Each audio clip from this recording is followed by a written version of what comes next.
Zella here again for Small Business Digest. The Fancy Food Show is coming up soon, and someone is joining it, going to the show for the first time. We'll talk to her about that later on in the show. But first, we're going to ask uh, Mitzi Gruner. No, Gruner. Have I, Mitzi, have I pronounced it correctly or not? No, not so much. My first name is Amy. Why do I want to say Mitzi? Well, because the Okay. brand the brand is called Witzies, but my name is Amy Witzigreuder. Oh, well, you should have told me that beforehand. I didn't catch it. We're gonna start all over again. Okay? Okay. Uh, 5 seconds. We'll try to. Don Mazzella here again for Small Business Digest. We have with us someone who's going to the Fancy Food Show with our company for the first time. And since we consider that show to be the premier place for people, uh, particularly smaller enterprises, to really get their goods offerings known, we thought we'd have her on the show to talk about her company, how she got started, and more. Amy Witzigreuder is with us today. I hope I got it close to right this time. Did I? Yes, pretty good. Okay, Amy, welcome to the show. Thank you for having me. Well, Amy, first tell us a little bit about yourself personally, then tell us about your company and how you got started, and finally a website so people can learn more. Okay, sure. So I live in Cleveland, Ohio. I've been in Ohio my whole life. I'm a mother of three. They're all a little bit older now. And I have a background in sales and marketing, mostly medical sales. And I'm inspired by my youngest son, who had a lot of health issues and dietary issues, which is why I started Witzy's Raw Granola. And the website is Witzy's, Witzis, raw, RAW, granola.com. Hmm. Okay, well that's a brief description, but so tell us a little bit more about your company and your products first. Okay, so the company is celebrating its fifth birthday right now, and we produce grain-free, gluten-free granolas, and they are uniquely prepared. So they are mostly nuts and fruit and seeds and spices. So no grain, no oats. And we take it a step further and soak the nuts, which makes them easier to digest, and then we dehydrate, which preserves more nutrition. So we never bake it in hot ovens. We don't add any oil. We don't add any sugar, alcohols. It's just super clean and nutrient rich. And the reason I made it this way years ago was because my son could not tolerate dairy or gluten or soy or grain. And there were no granola options that worked for him. And along our path of covering what would help him health wise, I learned about soaking and dehydrating and created this recipe. So it was something that everyone said was delicious, not just people who wanted to avoid grain and gluten and other things, but everybody liked it. And as every entrepreneur hears, you should really sell this. You should make this a company. And that's exactly what happened. I thought it was a time to try to see if there was a market for it, because I really never bought another granola again once I created this, and I have not since. So that's sort of how it all got started. Well, it's very interesting. A lot of people hear that, as you say, but it's a big step from hearing it to doing it. So tell us some of the things that impelled you to do it and how you started out. Well, I just knew I could make a better granola, and the timing was never really great. So I'll talk about my son a lot. You'll hear when he was born, I really couldn't work outside the house. He had numerous health issues. We learned right away within the first few weeks that he would need a liver transplant and at some point a kidney transplant. And we didn't really know much about his developmental needs at that time, but it was a very demanding time and a very scary time, honestly, because he was very ill. And so I had years of practice finding alternative ways to feed him, and did go back to work once he was a little more stable. And I was in a really, I would say, unhealthy environment, corporate environment, and I wasn't really happy and working, terrible long hours and traveling quite a bit. And I ended up losing my job. And I swore I would never go back to a corporate environment that was that challenging and dysfunctional. And so that sort of prompted me to give this a try. It had always been in the back of my mind. And I thought I had acquired enough skill and things were more stable with my son and his health. And so I thought I'd give it a try. And, one of the first things I knew to do was to assess the cost of goods. And when I was making it for us personally, I would buy all the ingredients at the local grocery store, which is never going to fly if you're buying it, at retail. So just sourcing things and figuring out how to get all these ingredients and then finding a grocer that would let me try it out. And fortunately, there was a market down the street. I know the family really well. I've been running in and out of there for years. And Jimmy Rigo let me bring the product in and test it out. So, I knew I would know within the first few months if there was a market for it. Just if people were willing to spend what it was going to cost to buy this product, because all the ingredients are organic and it's pretty time consuming to prepare. And so I was pretty pleased. People liked it. And then from there, it was a matter of writing a business plan and figuring out how to source and scale and find a kitchen and move from my basement to a shared kitchen, and then from a shared kitchen to a space of our own.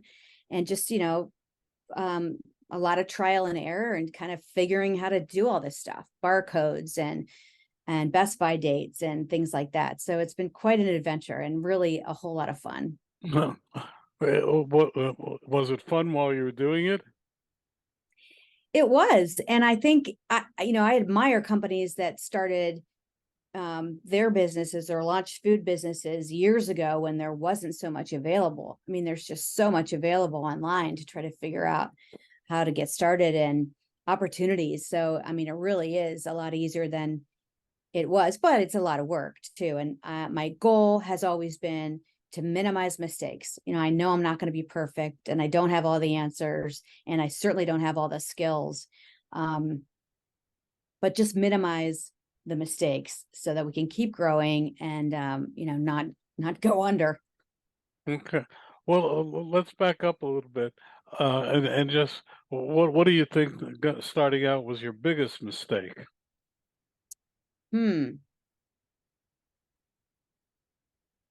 Well, I held off updating the packaging for a long time. The cost associated with doing that was just so high. But the cost per unit of the bags would go way down if you bought, in bulk. And I just couldn't get my head around it because it seemed like such a big cash expenditure that I held on to the brown craft bags with the clear window for a really long time. And I told myself it was because it looked more natural and people liked it. But really, there was a fear there of spending all that money. And what if I didn't like them? Or what if I wasn't in business in 2 years and then I had, 60,000 units of bags? But we had so much cost associated with the old packaging because we made our own labels, we printed our own labels, we put on those labels. And the cost of toner and the labels themselves and the time was eating up our margin. So I held out probably too long on that, but I don't have those bags anymore. Hmm. Do you have your product nearby? I do. Please show. Yep.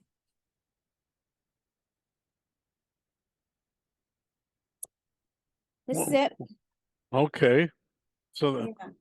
well, that's a bit, you had ordinary bags with labels, and now you got the other. Yes, I had these little brown craft bags. I might even have one here. I do. Oh, yeah. This is like the very original that had a little fold down,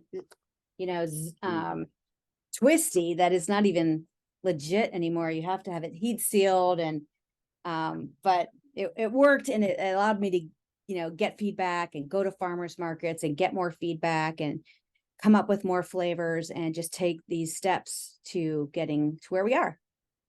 Okay. Well, when you say now it's 5 years, that they say that if you survive your fifth year, you know your business is a success, and you're surviving your fifth year. What made you decide to go to the fancy food show? So it had been on my radar for years, and I never felt ready to go. We were, a couple years into the business before we switched to these bags, and we only had two flavors for a long time, and then developed some other flavors. So I think, and just general knowledge has expanded. um, I knew that running around delivering product to everyone was not going to be an effective or sustainable way to go and grow. So I was spending a lot of time in front of people, which I love, connecting with people. And I loved being at the farmers markets. I mean, those are like salt of the earth kind of people, loved it. But, if we were going to make gains, we just needed to stop doing that because we were spending a lot of time, and it looked like we were busy because we had to make a lot of product to sell it at the farmers markets, but the margins weren't there and it was time. So um, I joined the Specialty Food Association um, in order to go to the show, and I had no idea all that association offers. So there's so much support and so much opportunity for growth, just learning growth from the association. So that's a bonus. And I think we just need to see what the future looks like. And, some of these larger chains and stores that we'd like to be in, we will only get in if we're working with distributors. And so we just need to get in front of the distributors, get in front of these buyers, and see if we can create these little marriages so that we can start, scaling up. We have increased our capacity. So we're ready. We have acquired more equipment, and we're ready to go to the next level. And I'm sure it will never really stop. If we get to that next level, then we got to figure out how to get to the next level, and it'll continue to be a challenge. But I have a lot more confidence than I did a couple of years ago, and I think we're ready. Okay. Well, let's first your website again, so people can learn more. Witzi's Raw Granola, and it's WITZIS raw RAW granola.com. How'd you come up with the name and why? Well, so the last name is Witzigreuder, and my husband will tell you that when he was a kid playing sports, everyone called him Witzy, and my kids played sports, and they were always Witzy. And so when I was trying to come up with a name, I considered a lot of things, even my son's, with all the health issues, first name, which is Paul. But Witzy's Raw Granola just sort of had a flow to it. And the raw piece is important because that's really what distinguishes our product from other baked granolas. It's not baked, it's technically raw because we don't bake it. So that's sort of where it came from. Well, that's interesting. I didn't realize that until you just said it. How do you get that message across to people? Well, it's really simple when we're in front of someone. We tell them that it's not baked, that we soak and dehydrate at low temperature. So it takes about 20 hours to take the moisture away, but it never really bakes or cooks. It just gets dry, and that's why it has a crunch. and it's preserved. It's like an old school, method of preparing and preserving food. So that's easy when you're in front of someone. When you're not, um, it's a little harder to convey. So we have that on the label, with these raw granola, Mm. and hopefully that sticks out. And a lot of times people will ask me, how is it raw? And so, I think they catch it. And then on the back, we talk a little bit about soaking and dehydrating. And then if you go to the website, there's even more information about all aspects of the product. Well, let's back up. Your process, you say it takes 20 hours. Do you lay the ingredients out on the floor or whatever? How do you do it? So we have these large, well, I could tell you when I started making it for my family, I had a tabletop or a countertop dehydrator. It had a lot of different trays. And so I'd make these big batches to fill up the tray because I wasn't going to waste my time unless I was making big batches. But we'd use those initially when we started the business. We probably had 6 of those. But then we bought these commercial ones that are giant. And so, yeah, we have a huge mixer that, it's not on the floor, but it's close to the floor, and it has a level or a lifter because it's so heavy. So we mix everything up, and then we put it on these large trays and slide it in like an oven, but we set the temperature low. So it just slowly dehydrates, kind of like a desert. It just blows some warm air over it and sucks the moisture right out. And they make ones that are like refrigerators too. They're enormous walk-in dehydrators. So now you have your own facility? We have our own space within another organization, but we don't have to share anything. We have our own dedicated wash station, storage area. So, yeah. So it seems to me that you've been conservative, but also a little bit of daring at times. Oh, what gives you the impetus to make that next step? Well, I think I've always been driven to kind of win, I guess. Like I said, I was in sales, and I was rep of the year, and national rep of the year, and all those fun things. And I really liked that aspect of it. I'm also a runner, a former runner. I don't do so much anymore, but I ran a lot of marathons. I was very methodical about the training. I liked the challenge of all that. So I think that's still, part of my personality and what I want to do. And I really think this is different and unique. And, people that find it and discover it, they love it. And we have had customers that have thanked us for making a product like this because they understand the benefits of soaking and dehydrated. They respect that there's no oats in it. They love it. And even people that don't care about the health benefits love it. So I really feel like,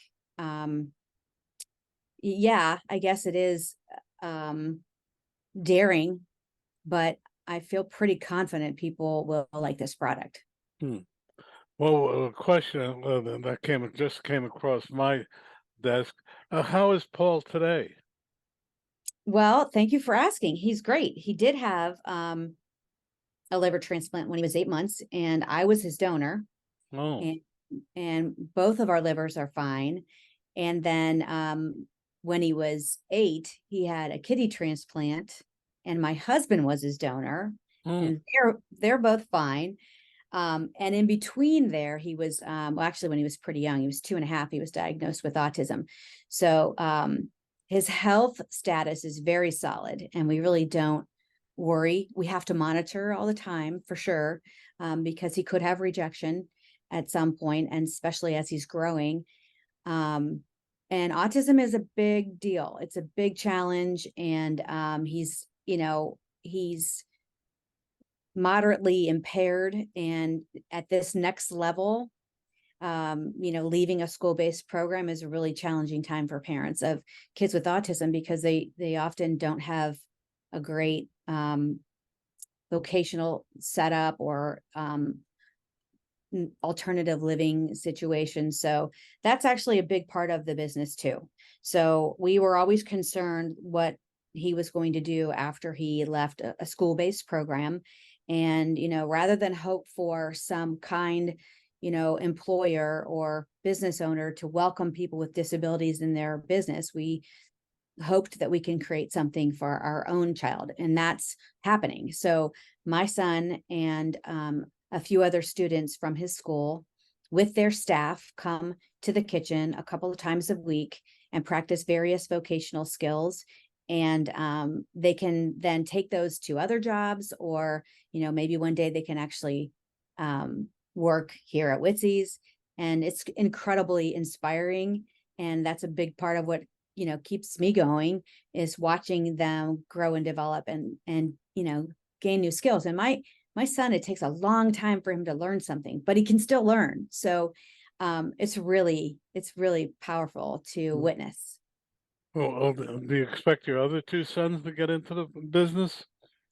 Well, the other two are off on their, almost off on their. My oldest is in Chicago, and so she's moving on with her career. And my middle son is just graduated from college, and he's preparing for higher education, more higher education. So I don't know if they'll be involved with the granola business, but they are big advocates for my youngest son, Paul. Hmm. Well, is your husband in the business too? No, but he is also a big supporter, and he has done a lot of stuff. He's even bagged granola. He, builds me shelves when I need stuff for farmers markets. He's actually making half of my booth for the fancy food show right now. He's putting some subway tile on a board to be the background of one of my shelves. But he has done and continues to be a big fan, but he has his own business, so he's busy with that. Hmm. Okay, now, how many people do you have in your company now? Well, we have one full-time employee, including myself, and then we have a handful of part-time people that help with marketing, design work, in-store demos, farmers markets, helping in the kitchen, just bagging and heat sealing. So we're still a very small team. It's amazing to me how much goes out of this space for how few of us there are. Hmm. Well, one employee plus you, or you just you, the employee? Just me and the employee. Okay. I noticed that in the email I got that you even did the PR, Yes. unlike unlike many of the other people. We get between 300 and 400 emails for the show by the time Wow. it finishes. But we had to have you on the program because you're the first one that actually did it themselves.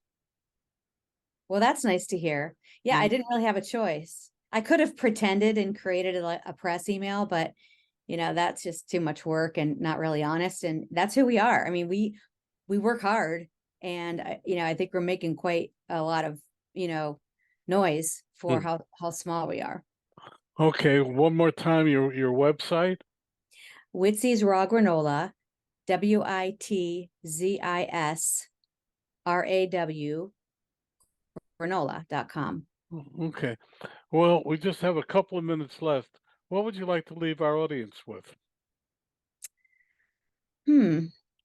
Well, I'm really proud of what we've created, and I really believe it is nutrient rich and has all the elements you need to have a quality snack. And I could get deep in the weeds about the health benefits, but really, when it boils down to it, there's healthy fats, there's fiber, and there's quality carbs, and there's just no junk. I mean, it's just clean. And if you're going to reach for something like a snack or a topping on your yogurt or a smoothie, make it smart, make it an investment. I hear it a lot. People think that it's not an inexpensive product, and I'm not arguing that it's cheap, but what people will pay for a glass of wine that serves them I don't know, doesn't offer any nutrition. I have to get your head around, like, you're making an investment in your health, and to just try it. And I think I would encourage people to go look for it. Well, Amy, on that note, we say thank you for a very illuminating time together. Thank Thank you. you. I appreciate it.